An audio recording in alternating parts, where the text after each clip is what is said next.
Assalamualaikum warahmatullahi wabarakatuh. Waalaikumsalam warahmatullahi wabarakatuh. Pertama ngapunten selalu datang telat nggih. Alhamdulillahi haqqa hamdi. Wassalatu wassalamu ala khairi khalqih. Sayyidina Muhammadin wa alihi wa sahbihi min ba'dih. Subhanaka la ilma lana illa ma 'allamtana innaka antal alimul hakim. Subhanaka la fahma lana illa ma fahamtana innaka antal jawadul karim. Rabbana iftah bainana wa baina qaumina bil haqqi wa anta khairul fatihin. Summa amma ba'du. Hadirin para bapak ibu jamaah Majlis Ta'lim Al-Asmaul Husna yang dirahmati Allah Subhanahu wa taala. Alhamdulillah kita masih berada di bagian terakhir dari bulan Sya'ban. Setelah kemarin kita beberapa hari yang lalu mendirikan atau kita melaksanakan peringatan nisfu Sya'ban, itu artinya sebentar lagi kita akan sampai kepada bulan Ramadan yang kita diajarkan oleh Rasul sebuah doa yang sangat istimewa, yaitu Allahumma barik lana di Rajab wa Sya'bana wa ballighna Ramadan. Dan para bapak ibu jamaah yang dirahmati Allah Subhanahu wa taala, di bulan Sya'ban ini ada banyak sekali peristiwa-peristiwa besar yang diturunkan oleh Allah pada bulan Sya'ban ini. Di antaranya adalah tahwilul kiblah. Apa tahwilul kiblah? Pemindahan arah kiblat. Jadi dulu itu umat muslim kalau sholat itu kiblatnya belum ke Baitul Haram.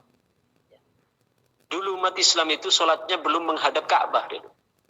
Kemudian setelah Rasul Shallallahu Alaihi Wasallam suatu ketika beliau dari Madinah menuju Mekah, itu beliau singgah di sebuah masjid. Kemudian beliau sholat di masjid tersebut, sholat duhur waktu itu. Pada saat beliau sholat 2 rakaat, di situ turun ayat qad nara taqalluba wajhika fis sama.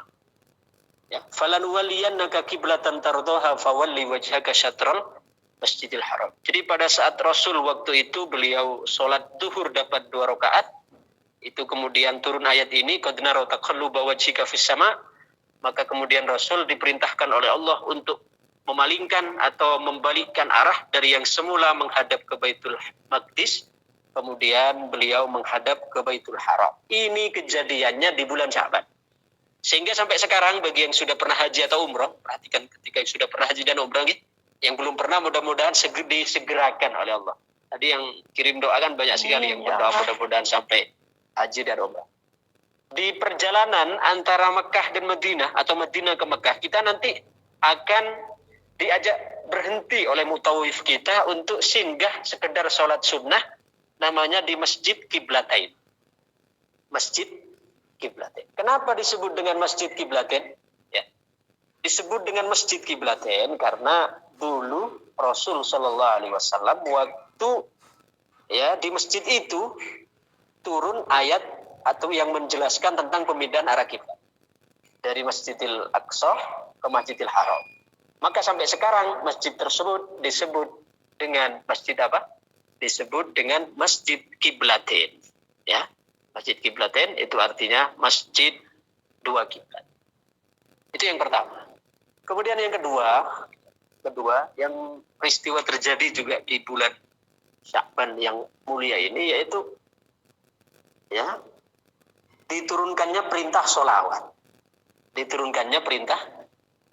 Jadi perintah sholawat yang ayatnya itu adalah innallaha wa malaikatahu yusholluna 'alan nabiy ya ayyuhalladzina amanu shollu 'alaihi wa sallimu taslima. Itu adalah perintahnya turun pada bulan Sya'ban. Maka di bulan Sya'ban yang mulia ini untuk kita menghormati kemudian memanfaatkan momentum turunnya ayat tentang sholawat, maka perbanyaklah di bulan Sya'ban ini, perbanyaklah membaca sholawat. Apapun sholawat. Ada yang hobi sholawat tipil qulub, monggo dibaca. Ada yang hobi baca selawat selawat ummi, dibaca selawat ummi. Kemudian ada yang hobi selawat asyril, baca selawat asyril. Ada yang hobi selawat Jibril, dibaca selawat Jibrilnya, dan seterusnya. Apapun selawatnya, itu kita perbanyak di bulan Sya'ban ini. Karena bulan Sya'ban adalah bulan diturunkannya perintah selawat. Innallaha wa malaikatahu yusholluna 'alan nabi ya ayyuhalladzina amanu shallu 'alaihi wa sallimu taslima. Nah, pernahkah kita berpikiran di dalam perintah selawat, kenapa Allah Subhanahu wa taala di dalam bulan Sya'ban menurunkan innallaha wa malaikatahu yusholluna 'alan nabi, memerintahkan selawat kepada semua umat. Jadi untuk merespon, menghormati diturunkannya ayat innallaha wa malaikatahu yusholluna 'alan nabi ya ayyuhalladzina amanu shallu 'alaihi wa sallimu taslima. Yang ayat ini oleh Allah diturunkan di bulan Sya'ban. Nah, yang ingin saya sampaikan, barangkali ini pernah juga, tapi sudah lama saya sampaikan juga ini sebagai pengingat. Mengapa Allah Subhanahu wa ta'ala memerintahkan kepada malaikat untuk sujud kepada Nabi Adam? Okay.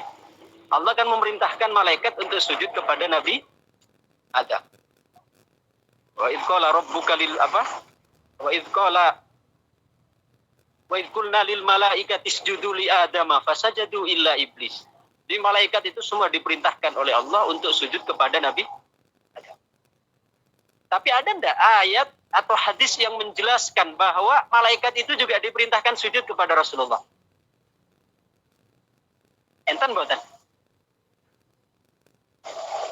Boten enten kan? Boten enten. Tidak ada ayat yang menjelaskan, ya memang tidak pernah ada. Allah tidak memerintahkan malaikat untuk sujud kepada Rasulullah. Tapi Allah memerintahkan sujud malaikat kepada Nabi Adam. Padahal mana mulia Rasulullah dengan Nabi Adam? Mulia sinten? Mulia Rasulullah sallallahu alaihi wasallam. Rasulullah sallallahu alaihi wasallam. Mulia, lebih mulia Rasul. Tapi kenapa kok Allah merintahkan kepada malaikat untuk sujud kepada Nabi Adam tapi tidak diperintahkan sujud kepada Rasulullah? Alasannya adalah yang pertama, karena Allah Subhanahu wa taala telah memerintahkan kepada kita semua, ya, kepada kita semua, termasuk malaikat di dalamnya, untuk bersolawat kepada Rasul. Ya, yaitu pada ayat yang diturunkan di bulan Sya'ban ini, innallaha wa malaikatahu yusholluna 'alan nabi ya ayyuhalladzina amanu shallu 'alaihi wa sallimu taslima. Jadi perintah untuk bersolawat kepada Nabi itu jauh lebih agung daripada perintah, ya, perintah Allah kepada malaikat untuk sujud kepada Nabi Adam. Kenapa? Yang pertama, kalau perintah sujud itu Allah hanya memerintahkan, tapi Allah tidak ikut sujud. Terus boten. Ketika Allah merintahkan sujud kepada malaikat, sujud ke Nabi Adam, Allah ikut sujud boten? Boten. Allah tidak ikut sujud. Sedangkan kalau perintah sholawat, Allah ikut bersalawat boten? Ikut, Bang. Innallaha wa malaikatahu yusholluna 'alan nabi. Bahkan sebelum Allah memerintahkan bersalawatlah, Allah menyebutkan dulu. Sesungguhnya Allah dan para malaikatnya bersalawat kepada Nabi. Maka wahai orang-orang yang beriman, bersalawat dan bersalamlah kalian semua kepada Rasulullah dengan salawat dan salam. Nah, artinya kalau perintah sujud itu hanya berlaku untuk malaikat saja. Allah ketika merintah sujud tidak ikut sujud. Tapi ketika Allah merintahkan salawat, itu Allah juga ikut bersolawat. Berarti mulia mana? Sujudnya malaikat kepada Nabi Adam dengan solawatnya Allah dan malaikat dan semua makhluk kepada Nabi. Lebih mulia solawatnya Allah bersama. Lebih mulia solawatnya Allah kepada Nabi. Itu yang pertama. Yang kedua, kalau perintah sujud itu hanya berlaku satu kali. Hanya beberapa saat saja, ya kan? Sujudnya Ya. malaikat ke Nabi Adam, apakah sampai sekarang? Enggak. Tidak, hanya di Hanya situ saat saja itu. awal perintah itu. Hanya awal perintah itu saja. Setelah itu, enggak sujud lagi. Tidak ada lagi. Tidak ada. Tapi kalau perintah sholawat, apa hanya ketika Selamanya. diperintahkan? Selamanya. Selamanya. Maka berarti ini menunjukkan bahwa perintah sholawat kepada Nabi melebihi kemuliaan yang Allah berikan kepada Nabi Adam yang diperintahkan malaikat untuk sujud kepadanya. Oke. Kemudian ada satu inspirasi nih, supaya kita tambah semangat untuk sholawat, kehidupan kita semakin barokah. Kemudian hari-hari kita menjadi lebih mulia dengan sholawat. Itu ada diriwayatkan bahwa Nabi Daud, Nabi Sulaiman pernah berdialog dengan lebah. Ya, pernah berdialog dengan lebah. Lebah tersebut, ya Nabi Sulaiman bisa berbicara dengan lebah. Ditanya oleh Nabi Sulaiman, wahai lebah, apa yang menjadikan madu yang kau kelola itu memiliki citra rasa manis? Ya, padahal yang dijadikan bahan dasar dari pembuatan madu itu apa? Bunga kan? Bunga. Ya. Sedangkan bunga itu rasanya apa? Rata-rata pahit. Manis. Pahit. Wangi. Ya. Ada yang manis tapi rata-rata pahit. Ya. Rata-rata pahit. Tapi kenapa ketika dikelola oleh lebah, bunga-bunga itu menjadi madu, itu berasa manis. Jadi malaikat Nabi Sulaiman pernah mewawancarai lebah. Kemudian apa jawabannya lebah? Wahai Nabi Sulaiman, sesungguhnya madu yang kami kelola itu menjadi manis, bahkan bukan hanya jadi manis, menjadi obat. Itu karena setiap kali kami mengelolanya, itu kami berselawat kepada Rasulullah Shallallahu Alaihi Wasallam. Masya Allah. Ternyata manisnya lebah, manisnya madu, bukan hanya manis, menjadi obatnya madu. Ya, madu itu menjadi obat, itu ternyata barokahnya lebah-lebah itu ketika mengelola madu, memproses madu, itu sambil bersolawat kepada Nabi Shallallahu Alaihi Wasallam. Apalagi sekarang kita, kehidupan kita sambil bekerja, bersolawat ke Nabi, sambil menjahit, sambil nyapu, sambil ngepel, sambil masak, kan tidak mengurangi tidak menambah pekerjaan, boten. Malah kita dapat plus. Semakin terasa ringan, hati semakin cembar, bahkan akan semakin memberikan ketenangan di dalam jiwa kita, memberikan ketenangan di dalam hati kita. Sholawat yang kita panjatkan kepada Nabi bukan untuk Nabi, maksudnya bukan menguntungkan Nabi mboten, tapi menguntungkan kita sendiri. Oke. Karena Nabi, andai Nabi tidak didoakan kita, tidak disolawati kita, apa berkurang derajat Nabi? Boten apa? Sama sekali boten gitu. Sama sekali boten. Tapi kita bersolawat kepada Nabi, itu kemuliaannya kembali kepada kita. Seperti contohnya, kalau saya sering mencontohkan itu seperti air di ember. Atau air di jeding, di bak mandi itu. Airnya sudah penuh. Ya, airnya sudah penuh. Tapi masih saja terus kita isi. Maka airnya itu akan meluber, mengenai siapa? Mengenai kita yang mengisi. Diri apa? Ya, akan meluber, akan membasahi kita yang mengisi. Nah, demikian juga sholawat kepada Nabi. Jadi jangan kita pikir kita sholawat menguntungkan Nabi, boten. Apa keuntungan yang Nabi dapatkan dari kita? Ya, wong Nabi sudah mendapatkan sholawat dari Allah, masa masih butuh dengan sholawat kita, boten. Justru kita membutuhkan sholawat dari Nabi kepada kita. Kita bersolawat kepada Nabi, maka Nabi membalas kita dengan 10 kali lipat. Ya, karena Kanjeng Nabi bersabda, kata Nabi apa? Man shalla alayya sholatan sallallahu alaihi biha asyra.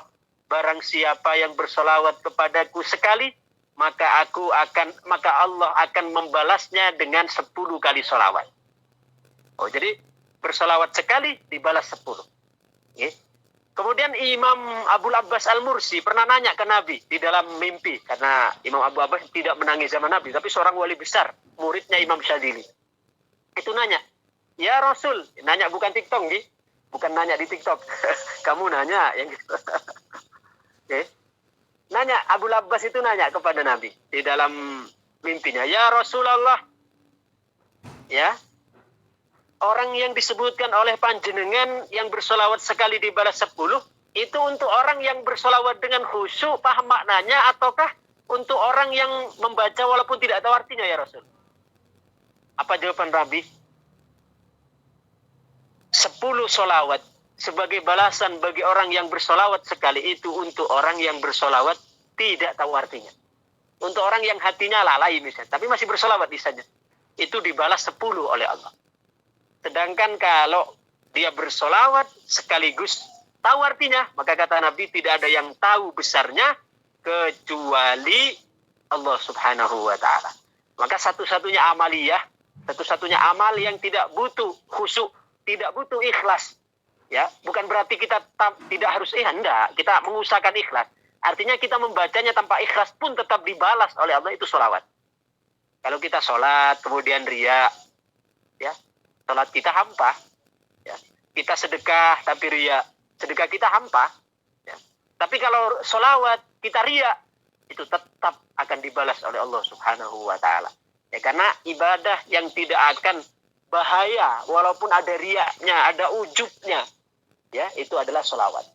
Ya, tapi kalau dilakukan dengan ya sebagai adab kita sebagai umat pencinta beliau, maka lakukan sholawat dengan ikhlas, maka akan semakin tinggi, semakin besar, semakin dahsyat yang dijanjikan oleh Allah Subhanahu wa ta'ala kepada kita. Mudah-mudahan di bulan Sya'ban ini untuk menyongsong bulan suci Ramadan, kita diberikan semangat spirit oleh Allah untuk memperbanyak sholawat kepada Rasulullah Sallallahu Alaihi Wasallam. Sekaligus kita diberikan semangat untuk memperbaiki sholat, ya. Karena apa? Bulan Rajab diperintahkan sholat. Di bulan Sya'ban itu juga menyangkut sholat juga, karena pemindahan arah kiblat dari Masjidil Aqsa ke Masjidil Haram. Jadi kalau di bulan Rajab itu ada peristiwa dari Masjidil Haram ke Masjidil Aqsa, yaitu Isra Mi'raj.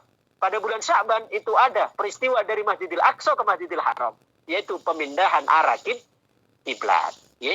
Jadi itu pertama peristiwa yang terjadi di bulan Sya'ban, yaitu pemindahan arah kiblat dari Masjidil Aqsa ke Masjidil Haram. Sedangkan yang kedua yaitu apa? Yaitu turunnya ayat perintah untuk bersolawat kepada Rasul Sallallahu Alaihi Wasallam, yaitu Innallaha wa malaikatahu yusholluna 'alan nabi ya ayyuhalladzina amanu shallu 'alaihi wa sallimu taslima.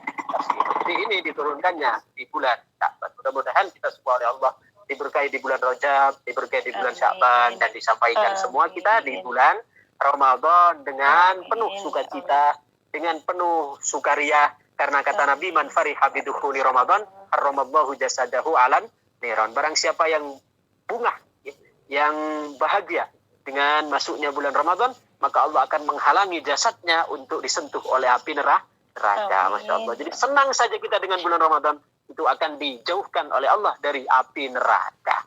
Ya, namanya senang pasti selanjutnya akan dibuktikan dengan perbuatan-perbuatan. Bukan hanya senang dalam hati, tapi senangnya itu, bahagianya itu akan dibuktikan dengan menyambutnya dengan tadarusan, dengan bersedekah, dengan baca Quran, dengan rajin menghadiri majelis taklim, dengan tarawih, dengan itu sebagai bukti cintanya, merespon kebahagiaan atas datangnya bulan Ramadan. Mudah-mudahan kita semua termasuk orang-orang yang bahagia dengan datangnya Ramadan, sehingga jasad kita diharamkan oleh Allah dari api neraka. Amin, amin ya rabbal alamin. Al-Fatihah. أعوذ بالله من الشيطان الرجيم بسم الله الرحمن الرحيم الحمد لله رب العالمين الرحمن الرحيم مالك يوم الدين إياك نعبد وإياك نستعين اهدنا الصراط المستقيم صراط الذين أنعمت عليهم غير المغضوب عليهم ولا الضالين رب اغفر لي ولوالدي آمين يا رب العالمين اللهم صل وسلم وبارك على سيدنا محمد وعلى آله وصحبه الحمد لله رب العالمين.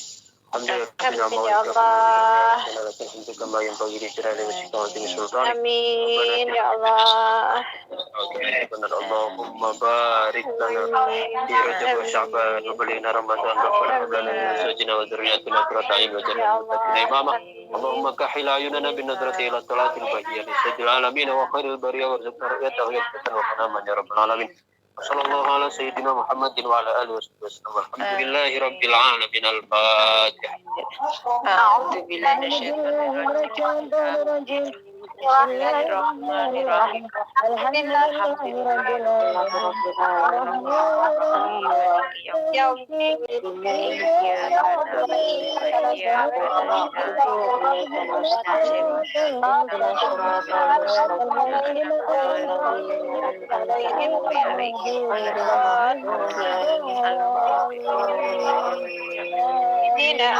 Ya Rabbal Alamin. Demikian. Assalamualaikum warahmatullahi wabarakatuh. Waalaikumsalam warahmatullahi wabarakatuh.